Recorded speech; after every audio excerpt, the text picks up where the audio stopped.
She'd never felt so wrung out in her life. But she raised her lacerated body on its elbows and looked down the hall and saw the dim outline of a man standing in the middle of the dark hall.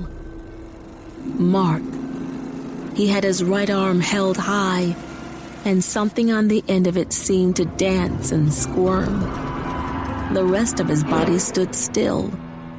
The writhing upright arm moved, scanning the hall, looking for something, and then Mark stepped out of the shadows and into the weak daylight coming from the dining room. His face hung slack. On his right hand, he wore Pupkin. Pupkin waved at her. He leered and capered, as animated and vibrant as Mark was motionless and dead. It came out of Mark's throat, but it was Pupkin's voice.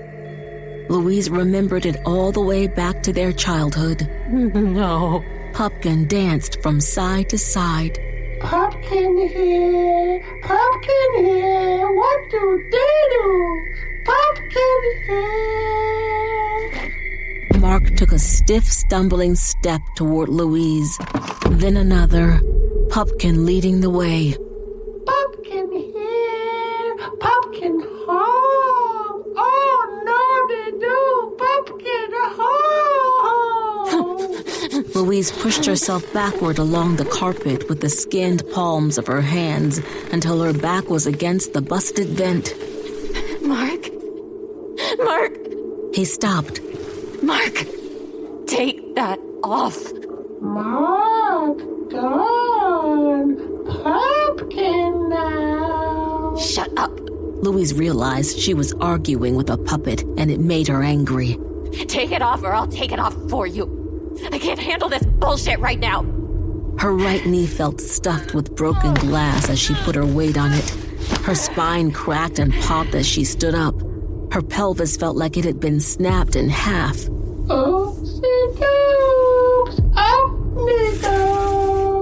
Stop it! Louise braced herself against the wall, trying to straighten her back. Pumpkin saves the day.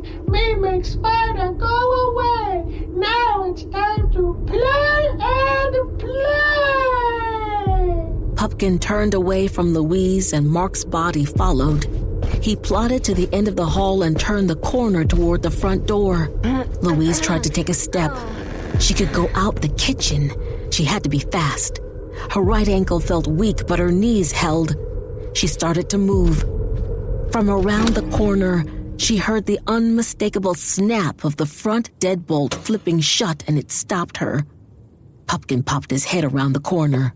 Mean people lock Pupkin away, but Pupkin back and here to stay. He started dancing down the hall toward Louise, followed by Mark's plodding body. She needed to reach Mark. Mark, don't let him do this again.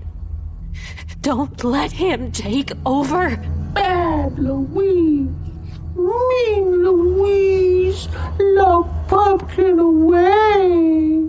Hurt Pupkin, make Pupkin very, very angry. I didn't lock you away. Louise took another step toward them. If she could dodge around them and get to the kitchen, she could make it out the garage. Mark seemed practically asleep. Pupkin looked tattered and damaged. She could give them a hard shove and run. Nancy put you in the attic because you hurt Eric. Oh, you made her angry, Pupkin. Nancy no play with Pupkin. Pupkin locked up. Pupkin lonely. Pupkin buried. Everyone leave Pupkin. They were close now. Louise got ready to give Mark a shove and run. Because you were bad.